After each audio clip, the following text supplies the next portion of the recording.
To the naked eye, TikTok is an app of dance challenges, memes, and viral videos. An app made for kids and youths alike, but this is wrong. TikTok is an app that festers criminals, creeps, and predators lurking in the depths of the forsaken app. These are the criminals of TikTok. Hey guys, welcome back to another video. Today, we're going to be talking about the TikTok criminal iceberg. And we have a lot of criminals on here. I want to preface one thing before we go into the video. This iceberg basically has no predators because I've made 2 videos now on TikTok predators, so there was no need to add them into this iceberg, even though predators are criminals. And if you're oblivious to my existence, hi, I'm Sasu, and it's very nice to meet you. Thank you so much for clicking on this video. And while you're here, may as well drop a subscribe, drop a like. We're gonna be uploading a lot this summer. I hope you enjoyed this video. I love you, and I hope you love me too. The tip of the iceberg, Chad Hauer. Well, my name's Chad Hauer. I'm also known as the TikTok fugitive. This is Chad Hauer, and he's wanted by the FBI. But why is he wanted by the FBI? And who really is Chad Hauer? I've been wanted by the FBI and Interpol for 17 years. They have tried and failed to extradite me 3 times from multiple countries. Additionally, they've tried abductions which have failed and which resulted in a member of the U.S. Embassy being expelled from the country. I spent time in 5 different Bulgarian prisons during my first extradition, and to this day they're still chasing. On October 15th, 2009, archives.fbi.gov published an announcement that Chad Zachary Hauer, a former software developer for Microsoft, had been indicted for international parent kidnapping, more specifically, kidnapping of his 11-year-old son, Alex Hauer, in turn making him a wanted man. Chad's son, Alex Hauer, was believed to be trafficked to a Middle Eastern country, Cyprus or Bahrain, and the FBI believed Chad Hauer was responsible for this. Chad was a successful engineer. He was a public speaker for Microsoft. He was on TV and in newspaper articles. But then he traveled to Bulgaria and he was arrested. Chad was confused, quickly discovering he was wanted by the FBI and the Interpol. He was trapped in a Bulgarian prison until he was released, so he fled to a small nation away from the FBI, living a life on the run. He needed to prove his innocence. He needed a way to get his voice heard. TikTok, that's where the account Kutsu the Raccoon was born. This is how I became an international fugitive wanted by the FBI and Interpol. I had full custody of my son because his mother kidnapped him and hit him twice. The judge gave me full custody and ordered him to live overseas with me in Europe. He kept his jurisdiction in the state of Tennessee until he's 18 because that's where my son was born and raised. His mother, though, moved to the state of Pennsylvania and fraudulently said he was born in the state of Pennsylvania. He used his slowly growing platform to spread his story, uploading his first video in 2022, detailing just about everything that happened, claiming his innocence. The more he uploaded, the wider his reach, leading to him being covered by some of the largest TikTok commentary accounts. In his videos and on his website, crazyworld.com, Chad explains that the FBI knows where his son is, who is now in his mid-20s, and they also know that he didn't kidnap his son, showing several pieces of evidence to support this, including a court document claiming to know his son's location. He also claimed his son's mother had actually come to visit him before, and he also claims that in the time frame where they claim he kidnapped his son, he was actually in Europe, making it physically impossible for him to kidnap his son. But in 2024, Hauer still not been acquitted of his crimes, and he is still on the run, keeping the title the TikTok fugitive. Mizzy, also known as Madman Mizzy, is a British TikToker who makes pranks. This is his idea of a prank. Yo, bro, what are you telling me? Do not die. Sorry, what? Do not die. What? Do not die, bro. No. What do you mean do not die? Hey, yo, come here, fam. Hey, yo, do not die, bro. Do not die, bro. Hey, yo, do not die. Do not die. Hey, bro, it's just hair dye, bro. It's just hair dye, bro. Hey, bro, it's just hair dye. And some of Mizzy's pranks were walking into random homes. And this was a trend that was semi-popular and was made even more popular by Mizzy. And this trend consisted of users filming themselves walking into random people's houses. This was one of Mizzy's most viral pranks, but this wasn't even the first time he did this, walking into a bunch of random people's houses, and he suffered no consequences for these videos, just clout, I guess. Get into random houses, let's go.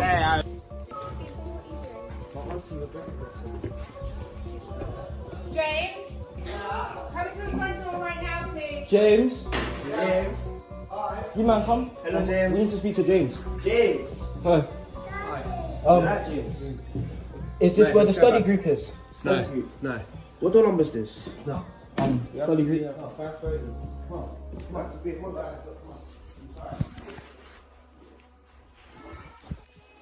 Wait, this is not what a study We group. got kids, man. Oh, you got kids? Oh, sorry.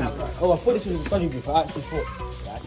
And this is a study group. His first pranks that started to gain him popularity was him walking into the back of multiple stores and fast food restaurants, terrorizing the workers and just disrupting their work.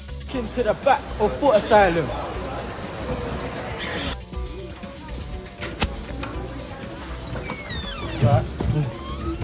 What? Security.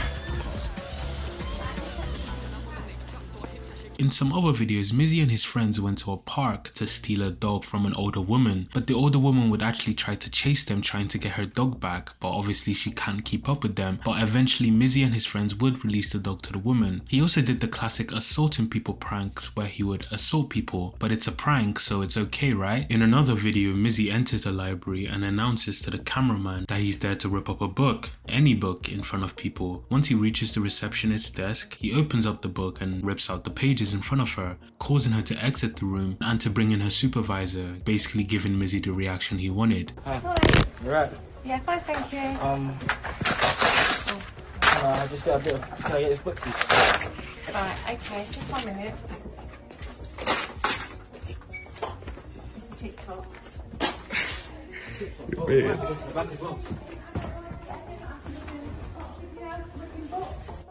TikTok video ripping books, no? Excuse me, what's going on? You need to get out. This is not what we did. Is that your book from home? No, it's not. Is it the library? Yeah. Then that, you cannot do that, guys. Why can't I do that? Is that the library? But the library, if I can get books from the library, why can't I rip the pages out of the books as well? Because then other people can't use them. So who gives a fuck about other people?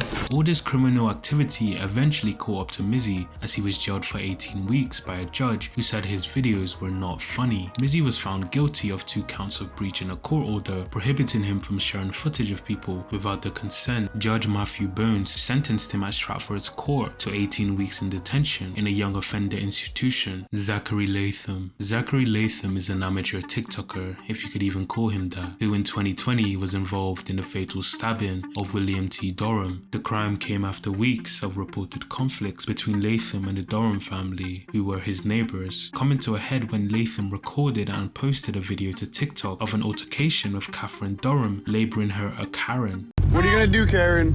That's not my name, so get my name straight. Go ahead. You okay, Karen? Go ahead, get my tag. No, Get my tag, Karen. my name is not Karen, so get my name straight. Get my tag, it's okay. The video went viral and weeks later Latham allegedly stabbed her husband in self-defense when an altercation occurred in his garage. In early 2023, Zachary Latham's trial began, resulting in viral discourse and sharing of the original Karen video. Many online debated whether the stabbing was in self-defense or not as the video trended, and on March 27, 2023, the trial for Latham's case began in New Jersey, with Zachary ultimately pleading not guilty, claiming he was acting in self-defense. Amidst the trial, a fuller picture of what occurred on May 4, 2020 emerged, and allegedly Latham swerved and honked at a Durham's son when riding his bike, and later in the day the Durhams confronted Latham about swerving to hit their son, to which Latham actually denied and became very violent, allegedly hitting a cell phone out of Mrs. Durham's hand. He then drove to his house as the Durham followed and confronted him in his own garage. Latham was armed with a stun gun and a knife when they came into his garage, leading to the fatal stabbing that Latham claimed was in self-defense. Zachary's wife Sarah recorded a video where the Durhams arrived in their pickup truck moments before the fatal stabbing. Zach was later acquitted of all the charges, but was later convicted for a different crime. Florida Highway Patrol arrested Latham in Fort Myers after he allegedly threatened a motorist with a pellet gun that very closely resembled an AK-47 assault rifle during a confrontation in which he tried to ram a victim's vehicle. Police said at the time he was charged with 2 counts of aggravated assault in the case, and Latham entered a plea deal of no contest to third-degree charges and was sentenced to a year and 18 months in prison according to court records. The surface of the iceberg. Claire Miller. Claire Miller was a 14-year-old girl from Lancaster, Pennsylvania, who was charged with criminal homicide. Claire also had a presence on TikTok, going by the handle Spirits and Such Consulting, where she posted weird videos talking about anime and different topics, but her account didn't seem something too out of the ordinary for a girl her age until February 22nd, 2021. On the night of the incident, the Mannheim Township Police Department received a call from a hysterical woman. She was later identified as Claire, claiming that she had killed her sister. The murder is believed to have occurred while her parents were asleep during the night. When the officers arrived at the scene, Claire reportedly approached them and admitted to the crime, stating, "I stabbed my sister." She led them to her sister Helen's bedroom. A blood-stained pillow was found covering Helen's face, and upon its removal, a large knife was discovered sticking out of her neck. Despite the efforts of the first responders, Helen could not be saved. After her arrest, it was reported that Claire tried to clean the blood off her hands in the snow and also had blood stains on her pants. She quickly appeared before a judge to be assigned and formally charged. The teenager was subsequently booked into the Lancaster County Prison, and her next hearing was scheduled. In accordance to the Pennsylvania law, Claire Miller was charged as an adult due to the severity of the crime. Homicide charges don't typically allow for bail under Pennsylvania law. Icy Watt. Watty Jaeger, also known as Icy Watt, is a South African TikToker who made interesting videos.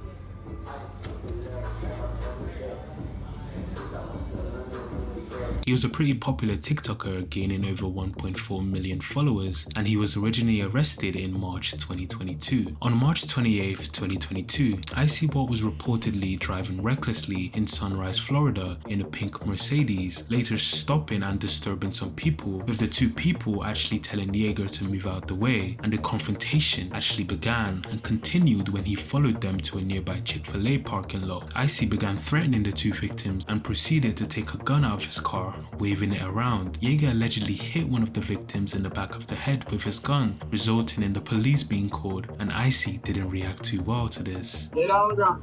I know my right. Get on the ground. Get on the ground, you're gonna get tased. Get on the ground, you're gonna get tased. Get on the ground. Get on the ground. Oh!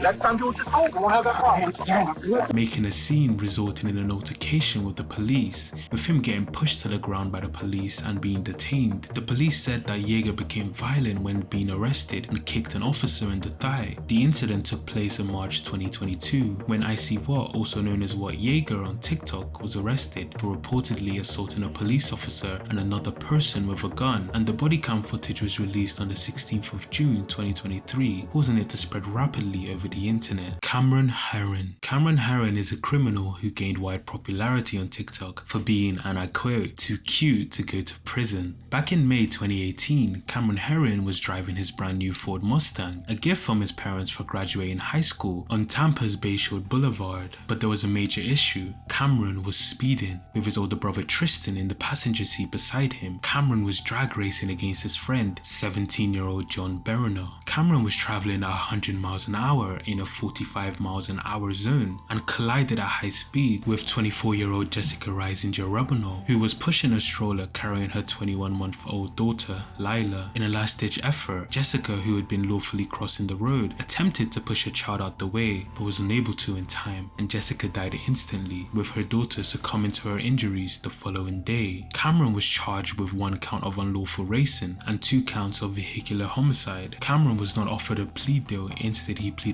guilty in 2020 to the charges and let the judge decide his fate. The state was advocating for an 18-year prison sentence, while the maximum that Cameron could receive was 30 years. And in April of 2021, Cameron did not receive the maximum 30, nor did he get the 18 the state was aiming for, nor did he get the 10 to 12 his defense attorney wanted. Instead, 3 years after the crash, the judge sentenced the young adult to a total of 24 years behind bars. And during his trial, TikTok got a hold of the case, simping for Cameron, calling him too attractive to go to prison, and there were even edits of him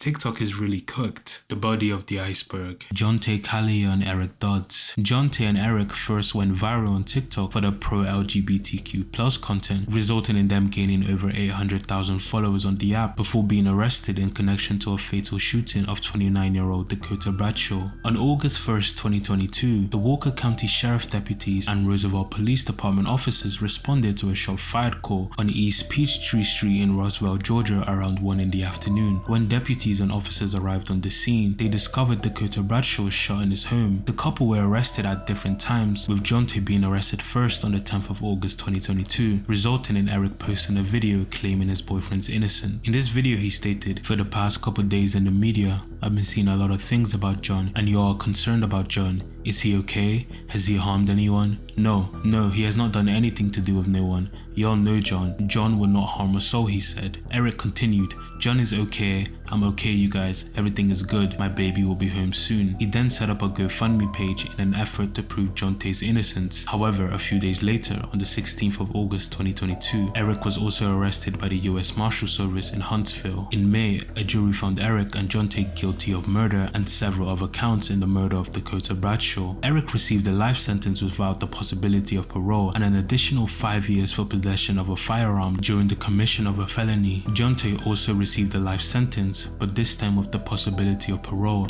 and an additional 5 years for possession of a firearm during the commission of a felony. It turns out that their TikTok account actually came into play in this investigation. The GB says while investigating this case, they wrote over 70 search warrants, searched endlessly through social media accounts and collected phone data to track the defendants from Huntsville to Chattanooga to where the murder occurred. Isabella Guzman. Isabella Guzman is a girl who became very popular on TikTok after she brutally took the life of her mother. In 2022, she got a random surge in popularity, resulting in people romanticizing her, and rallied for her release, claiming she wasn't guilty due to her attractiveness. Isabella had behavioral issues even as a child, resulting in her mother sending her to live with her biological father, Robert Guzman, when she was about 7 years old due to these concerns. Isabella eventually moved back in with her mother, but these behaviors worsened as she grew older into her teenage years. In August of 2013, the relationship between Isabella and Hugh Min Hoy, her mother, worsened quickly. According to her stepfather, Ryan Hoy, Isabella became more threatening and disrespectful towards her mother, and on August 27th, 2013, the two had a particularly nasty argument that ended in Isabella spitting in her mom's face. The morning after the argument, Hugh Min Hoy received an email from Isabella with 3 words: "You will pay." Terrified, Hoy called the police. They arrived at the house that afternoon and spoke with Isabella, telling her that her mother could legally kick her out if she didn't start respecting her and following her rules. She also called Isabella's biological father and asked him to come and talk with her. Robert Guzman arrived at the house that evening to talk to her. He stated, and I quote, "We sat down in the backyard looking at the trees and the animals, and I started to talk to her about the respect that people should have for their parents. I thought that I made progress, but the discovery he made later that night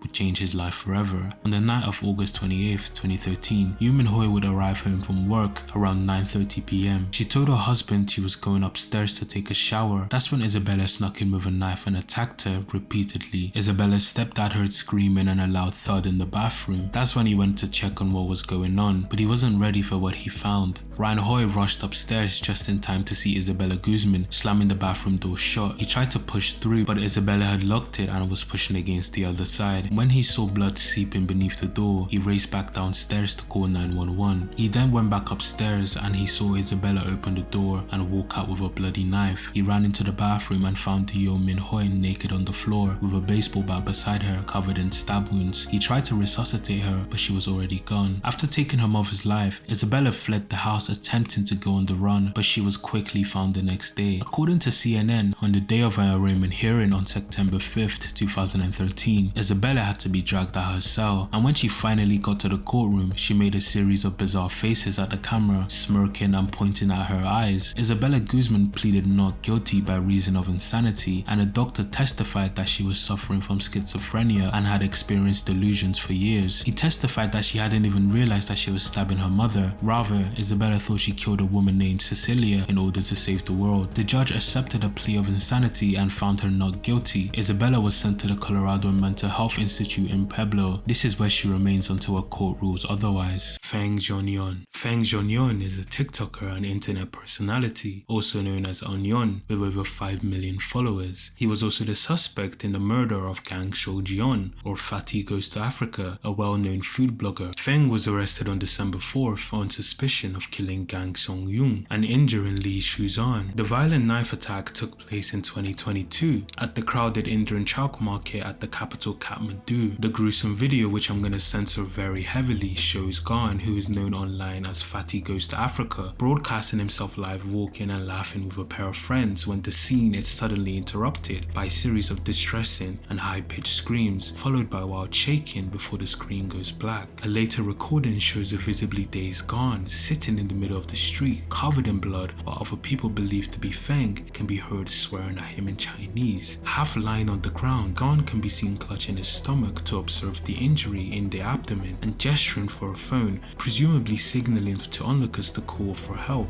Gan was taken to the National Trauma Center, where he died that night from the stab wound to the chest and stomach. His companion, Lil, who was also stabbed in the stomach during the street attack, was hospitalized and in critical condition. Feng, or Oin online, was arrested by the local police in connection to the stabbing. According to reports, Feng, who lived in Nepal, held a grudge against Gan, stemming from multiple unspecified disputes and unresolved debts. The depths of the iceberg. Mehik Bukhari. Mehik Bukhari is a TikToker who had over 100,000 followers on her account, and she posted regular fashion style content, trying on different outfits to her large fan base. She also dabbled in different dance trends, with some of her videos including her mother in them. Mehek's TikTok seemed innocent and light-hearted, but behind the smiles and laughters laid a very dark secret. It turns out Mehek's mother, Ansareen Bukhari, was having an affair with 21-year-old Saqib Hussain, who was threatening to leak tapes of both of them to her husband if Ansareen didn't pay him the £3,000 he had spent on dates with her. So the mother and daughter decided to get rid of him for good.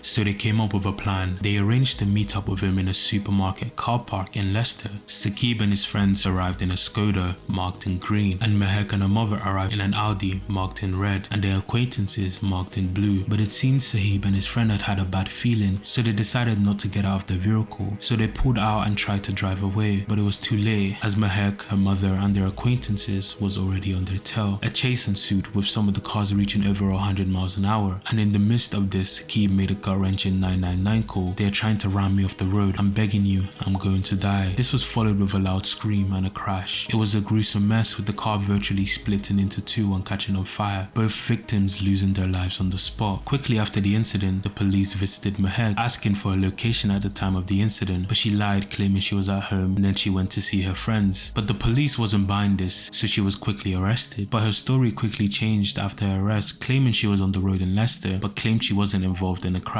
During the trial at Leicester Crown Court, Mehek and her mother denied 2 counts of murder, but they were both convicted by the jurors after more than 28 hours of deliberation. Other defendants were also involved in the incident, and they were also found guilty of various charges related to the case. Jin Kid. Ali Aban, more widely known by his TikTok handle Jin Kid, was known for his impersonation of the film character Tony Montana from the 1983 film Scarface, and also for his videos mimicking the voices of famous people like the former president Barack Obama and Donald Trump, and rappers like 6ix9ine. His account amassed over 900,000 followers and 12 million likes, resulting in him creating a YouTube channel which also had similar success with over 100,000 subscribers. His most popular clips are from his Skyrim in Real Life series, which he went viral for in 2019. In these clips, he parodied the 2011 game Skyrim by poking fun at the game's mechanics and bugs. Jin Kid's career was on the up until it wasn't.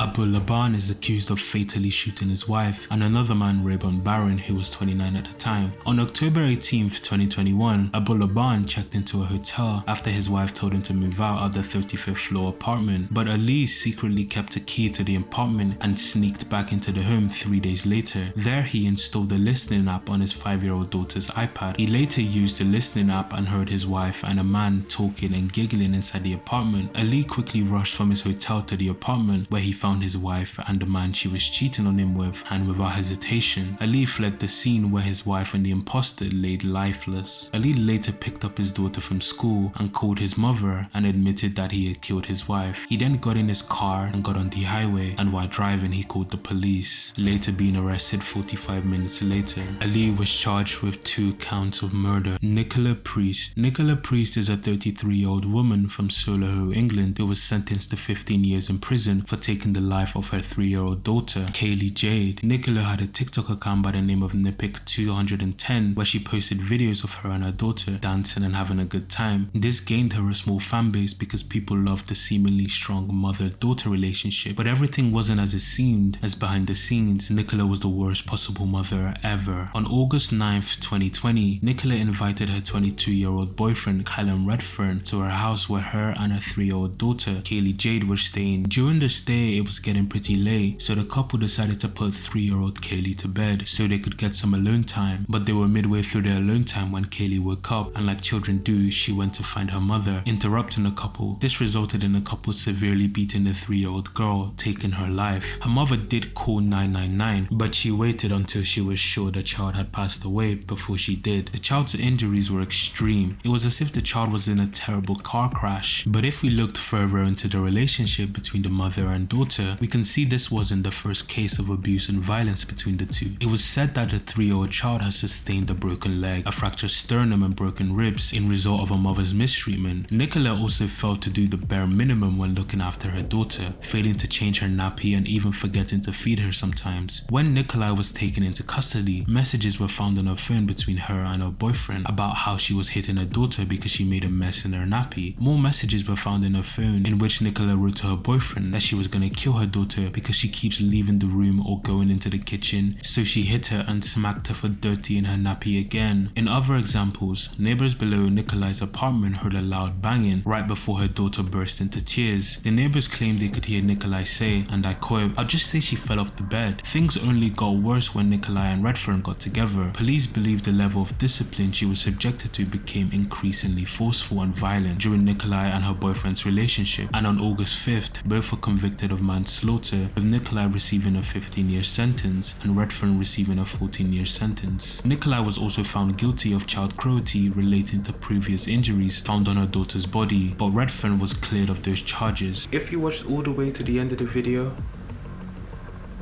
come on. If you watch all the way to the end of the video, I love you. But if you've watched to the end of the video and you haven't liked, commented or subscribed, then what are you doing? Like, how are you watching my whole video and not, you know, please bro, I'm e-begging right now. Comment down below any video ideas you want me to make, and have a great morning, afternoon or evening. I'll see you on the next video.